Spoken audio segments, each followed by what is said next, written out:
জয় রে জয় রে গোরা শ্রী সচির নন্দন রে জয় রে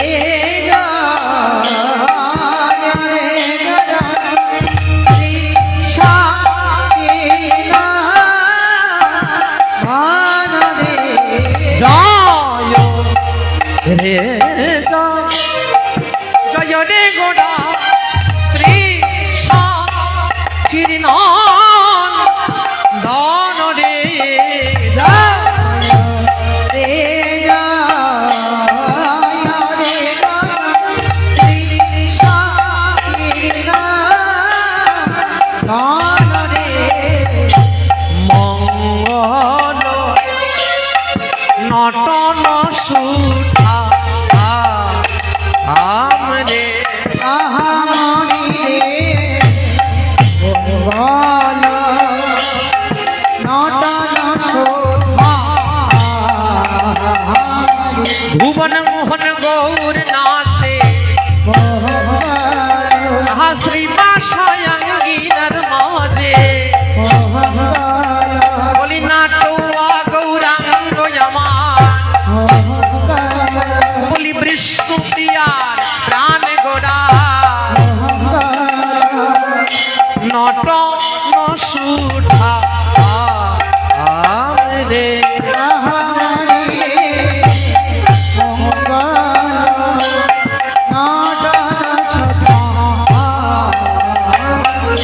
কীর্তন আনন্দে শ্রীবাস রামানন্দে কীর্তন আনন্দে শ্রীবাস রামানন্দে মুকুন্দ ভাসু গুসগা আয় রে আহামনি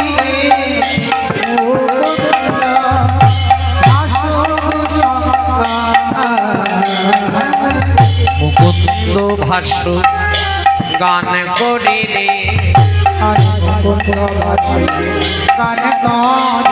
বলি শ্রীবাসয়া গিনার মাঝে মুকুন্দ ভাষ্য গান করে রে শ্রীবাসয়া গিনার মাঝে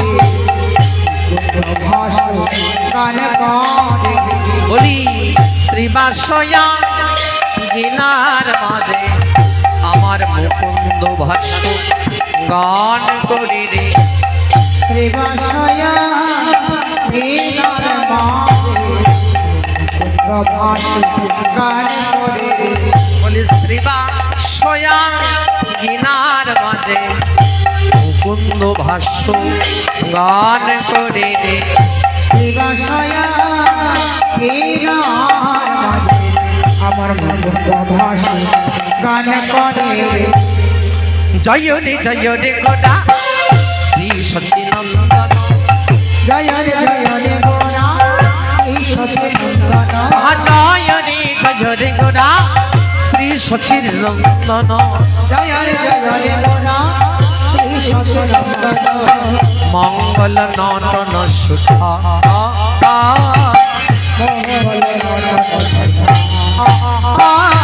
সবে মিলে জয় রাম সবে মিলে জয় রাম আমার সচিনন্দন গোরা চাঁদের সবে মিলে জয় রাম আজ জয় দিলে জয় হবে জয় দিলে জয় হবে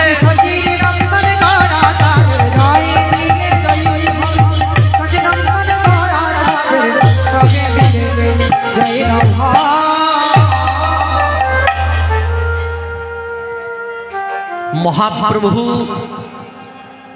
গৌর অবতারের মতো অবতার কোন যুগে কোন কল্পে হয়নি আর হবেও না। ভগবান শ্রী চৈতন্য মহাপ্রভু গৌর চরিত্র এমন এক চরিত্র,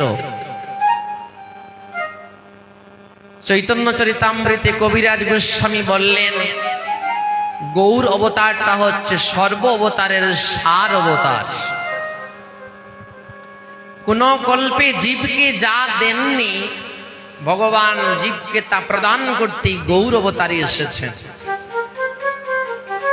কোন যুগে কোন কল্পে ভগবান যা অর্পণ করেনি, অনর্পিত চরিং চিরাদ কলয় অবতীর্ণ কল, সমর্পিত উন্নত উজ্জ্বল রসং, যা অর্পণ করা হয়নি, অনর্পিত মানে অর্পণ করা হয়নি, চরিং চিরাদ কলয় অবতীর্ণ কল, কলিযুগে অবতীর্ণ হয়ে সমর্পিত উন্নত উজ্জ্বল রসং সমর্পণ করলেন জীবের দ্বারে দ্বারে গিয়ে উন্নত উজ্জ্বল রস।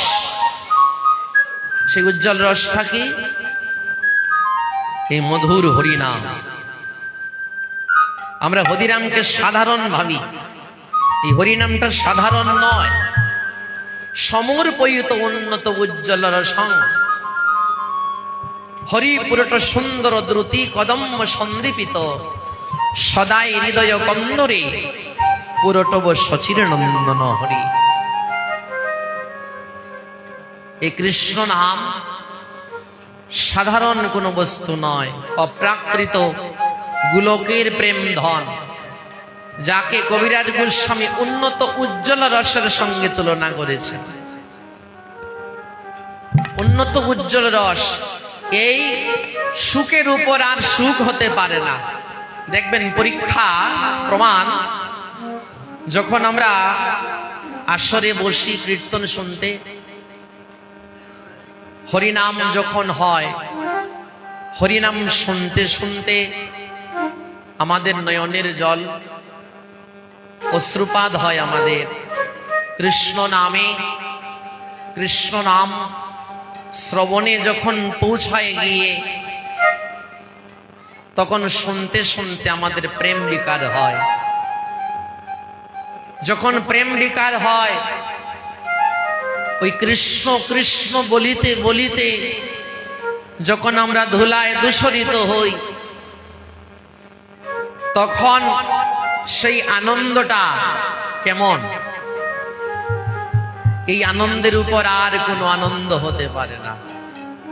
ভগবানের প্রেম সুখ, ভগবানকে ভালোবাসার যে আনন্দ, এই আনন্দই হরিনাম থেকেই মিলবে।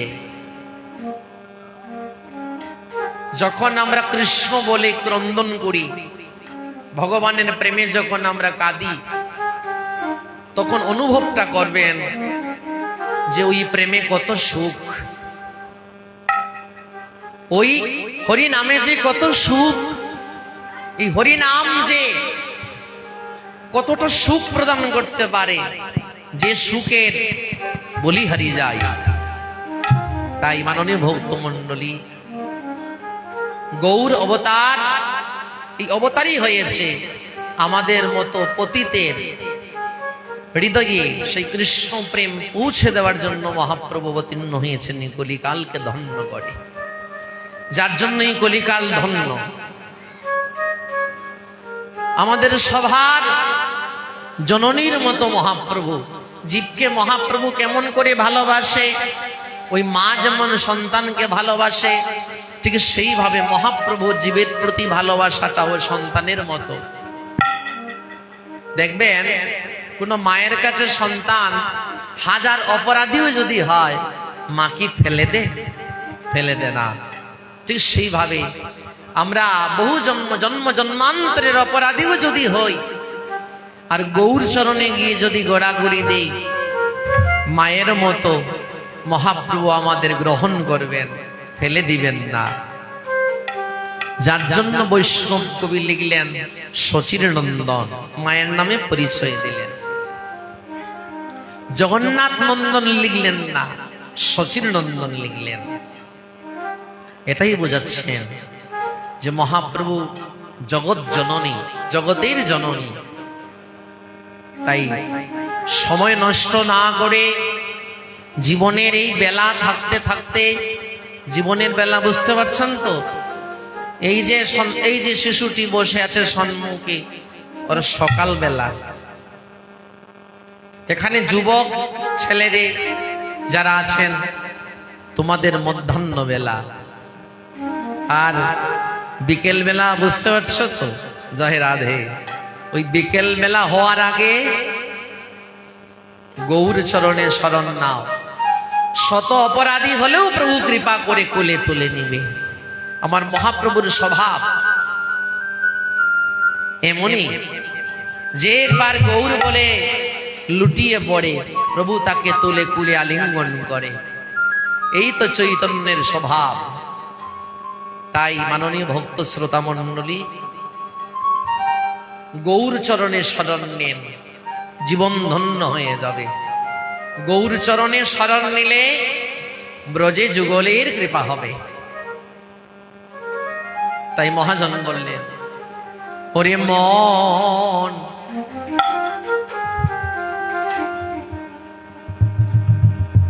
যদি অপরাধ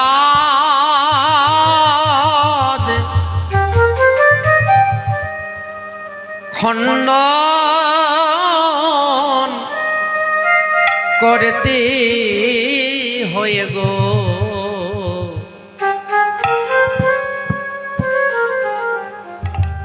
তোমরা গৌর চরণে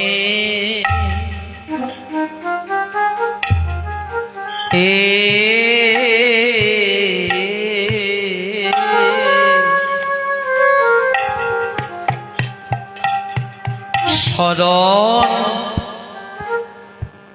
লো না।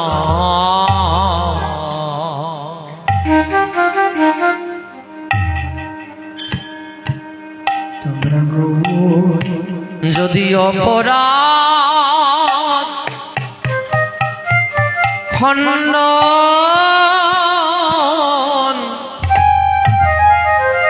করতে হয় গো,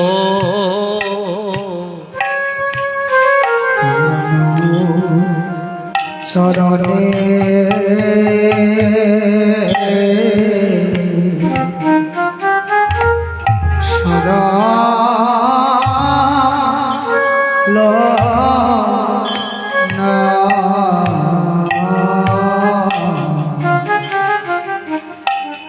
শত অপরাধ করেও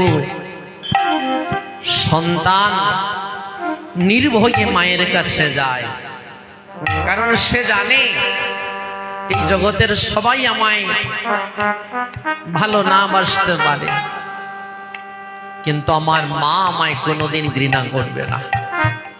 করে না?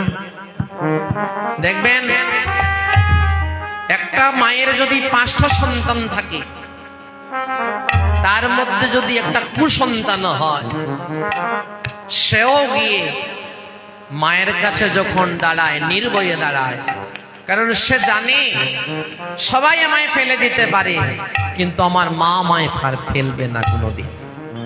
তদ্রূপ মাননীয় ভক্ত মণ্ডলী, আমাদের সবার জননী আমার গৌর সুন্দর, উনার চরণে আমাদের নির্ভয়ে গিয়ে দাঁড়াতে হবে। ভয় নিয়ে যেতে গেলে হবে না, নির্ভয়ে যেতে হবে। বিশ্বাস রাখবেন যে গৌর চরণে শরণ নিলে প্রভু অবশ্য কুলে নিবে। তাই বৈষ্ণব কবি বললেন,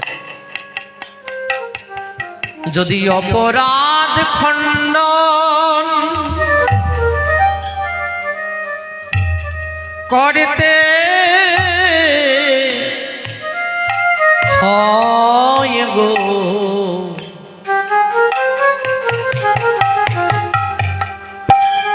তোমরা গৌর চরণে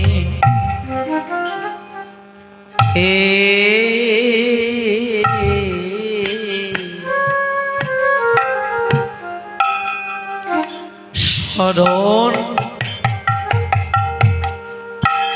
লো না।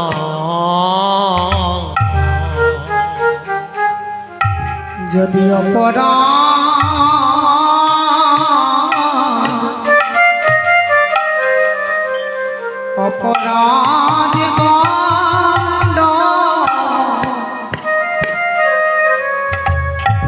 করতে হয় গো।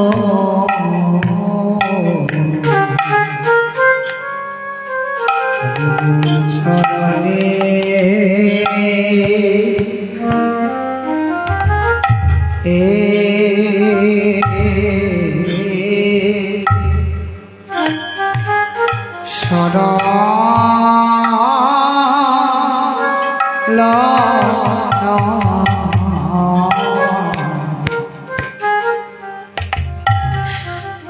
মায়ের কোলে অপরাধী সন্তান যদি গিয়ে উঠে, মা সন্তানকে কোলে থেকে নামিয়ে দে না। তাই আমরাও যদি শত অপরাধীও হয়ে গৌর চরণে শরণে নেই, প্রভু আমাদের ফেলে দিবে না। প্রভু মায়ের মতো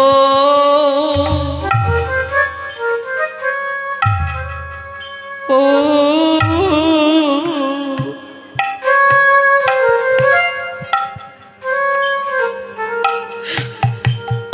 কোলে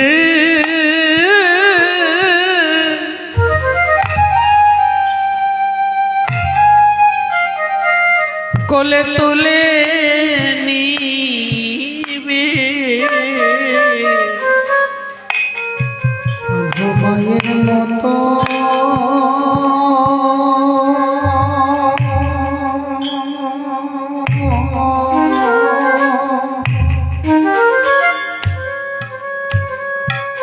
কোলে তুলে নিবে।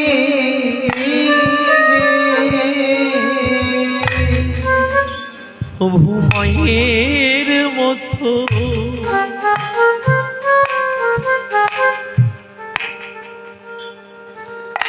কোলে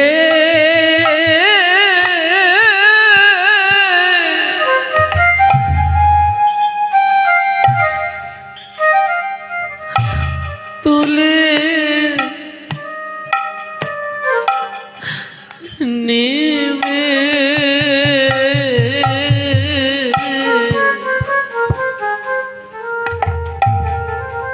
প্রভু মায়ের মতো কোলে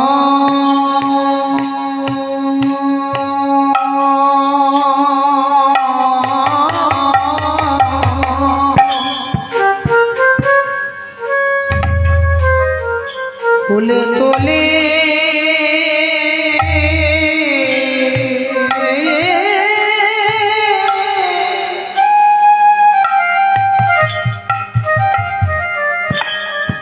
কোলে তোলে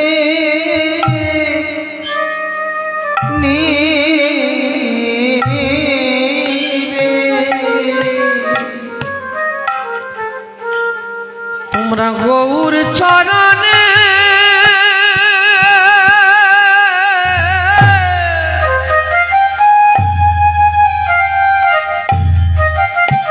শরণ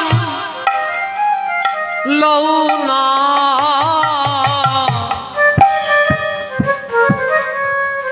তোমার সকল অপরাধ দূরে যাবে। হরি বল। হরি গৌর চরণে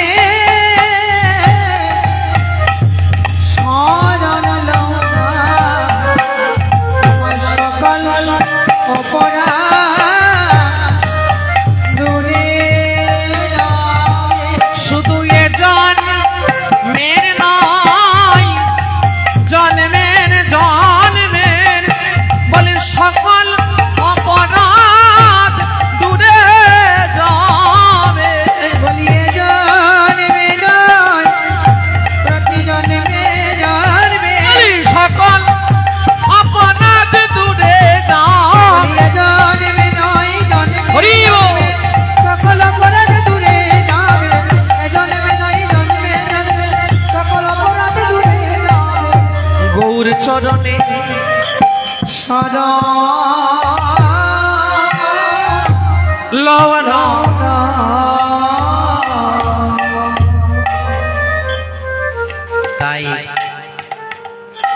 মহাপ্রভুর যে অবতার, এই অবতারটি হচ্ছে দয়ার অবতার, ভাবের অবতার। তিনি প্রতিজ্ঞা করে এসেছেন, কলিতে যখন গৌর হয়ে যাব, কাউকে আর প্রাণে মারব না, অস্ত্র ধরব না, কলির জীবকে প্রেম দিয়ে উদ্ধার করব। আহা, প্রতিজ্ঞাবদ্ধ হলেন, কলির জীবকে প্রেম দিয়ে উদ্ধার করব।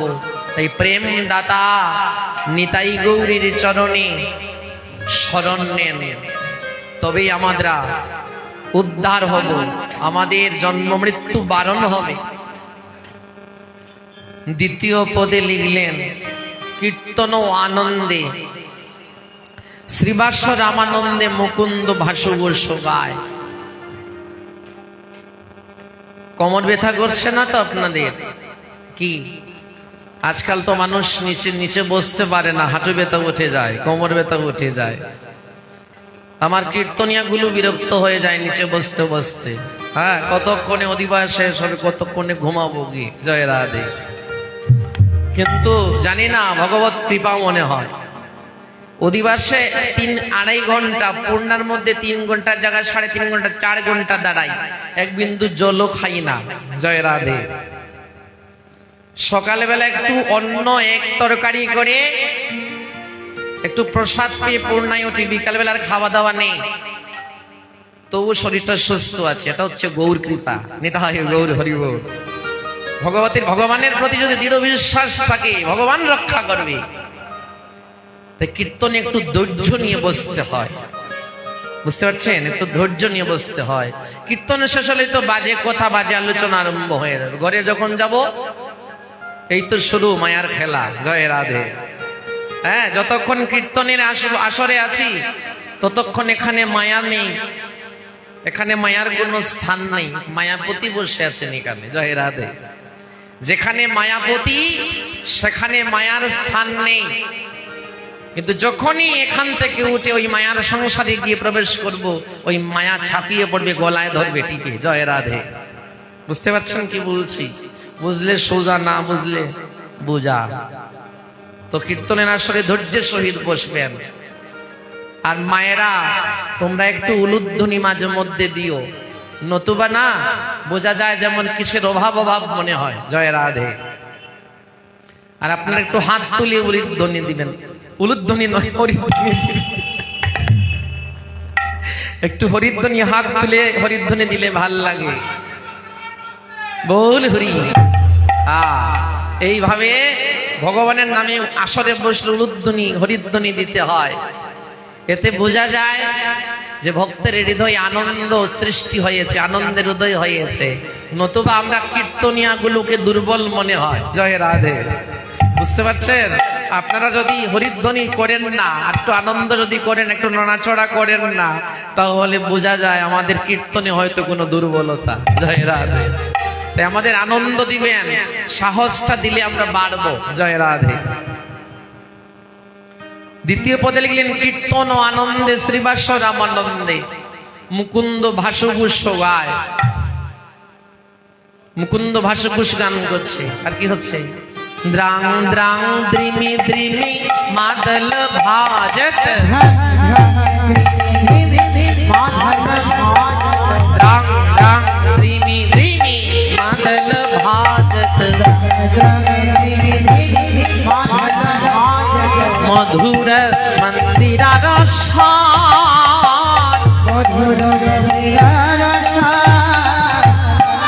শঙ্খ করতাল ঘণ্টার ভেল, মিলিলা পদ তলে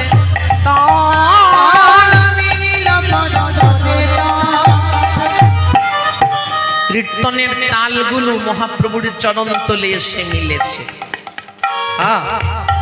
মিলেছে চরণ তলে এসে। মিলবে না কেন? সে তো আর যাতার চরণ নয়, তো অনন্ত কোটি বিশ্ব ব্রহ্মাণ্ডের নায়কের চরণ, যার ইচ্ছায় লয় প্রলয় সৃষ্টি স্থিতি। তার চরণ ব্রহ্মাও কামনা করে, মহেশ্বরও কামনা করে, আর কীর্তনের তাল কি কামনা করবে না? শঙ্কের ধ্বনি, করতালের ধ্বনি, মৃদঙ্গের ধ্বনি, সকল ধ্বনি মহাপ্রভুর চরণে এসে মিলেছে।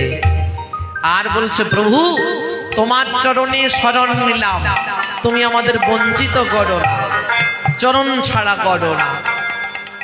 দেখুন, কীর্তনের তাল শরণ নিয়েছে গৌর চরণে। মহাপ্রভু যখনই তাল মিলেছে, কীর্তনে যখন তাল, লয়, সুর সব যখন মিলে, তখন কি হয়? মাধুর্য হয়। মাধুর্য যখন উঠে তখন নাচতে ইচ্ছে করে। তাই মহাপ্রভু নাচছে, বলে গৌরাঙ্গ নাচিছে, গৌরাঙ্গ নাচিছে, শ্রীবাস স্বয়ংগিনার মাঝে গৌরাঙ্গ নাচিছে। যখন মহাপ্রভু নৃত্য করতে লাগলেন, শ্রীবাসাঙ্গিনার ভক্তগণ কেহ মালা হাতে নিয়েছে, আর কেহ সুগন্ধি চন্দন নিয়েছে। বলি কো দেহি গৌরাই রঙে সুগন্ধি চন্দন, কেহ দে মালতীর মাল, হাপির ফুল সরে মরম বেধল, ভাবে সহচর ভোট,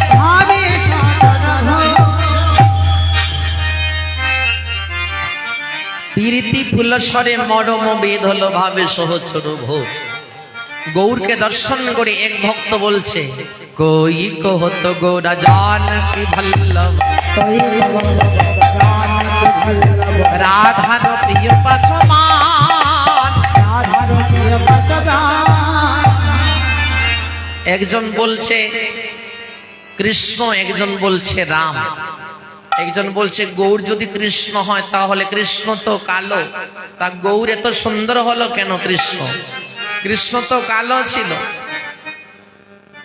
কালা গৌর হলো কিভাবে? বলে কালা কিভাবে গৌর হয়েছে জানো? বলে রাই প্রেমে ঋণী হয়ে গৌর হয়েছে।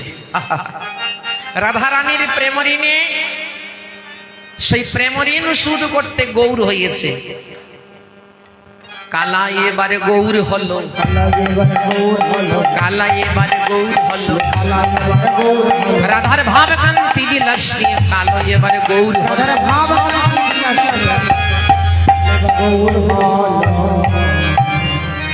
রাধার ভাবকান্তি বিলাস নিয়ে ওই বৃন্দাবনের কালা গৌর হয়ে এসেছে। বুঝতে পারছো? ভাবকান্তি, ভাব কান্তি এবং বিলাস মানে রাধার ভাব। গৌর হরির ভাবটা কেমন? রাধা ভাব। রাধা কান্তি মানে রাধারানীর অঙ্গ কান্তি। রাধারানীর শরীরের বর্ণটা কেমন? তপ্ত কাঞ্চন গৌরাঙ্গী। প্রণাম মন্ত্রের মধ্যেই অঙ্গ বর্ণনা। তপ্ত কাঞ্চন মানে পুরা সোনার মতো। সোনাকে পুড়া দিলে যেমন সোনার রংটা হয়, ঠিক সেইভাবে রাধারানীর গায়ের রংটা তপ্ত কাঞ্চন। পুরহরির তেমন তিনি রাধার কান্তি নিয়েছেন অঙ্গে, আর হৃদয়ে রাধার ভাব, যার অন্তরে শ্যাম বাহিরে রাধা। জয় রাধা। তাই মহাজন বৈষ্ণব পদকর্তা লিখলেন, রাধার ভাব কান্তি বিলাস নিয়ে কালো এবার ওই বৃন্দাবনের কালা গোয়ালা এবার গৌর হয়েছে। জয় রাধে। প্রীতি ফুল স্বরে মরম বেদল, ভাবে সহচর ভোর। ভাবে বিভোর হয়ে কেহ চন্দন দিচ্ছে, মালা দিচ্ছে, কেহ বলছে গৌর, কেহ বলছে কৃষ্ণ। আর নয়নানন্দ বৈষ্ণব কবি বললেন, নয়নানন্দের মনে আনন্দ জানে, নয়নানন্দের মনে আনন্দ জানে, গৌর আমার গদাধরের প্রাণ, সে যে নয়নানন্দের নয়নানন্দ, নয়নানন্দের নয়নানন্দ, গৌর আমার গদাধরের প্রাণ, নয়নানন্দের নয়নানন্দ, গৌর আমার নয়নানন্দের নয়নানন্দ।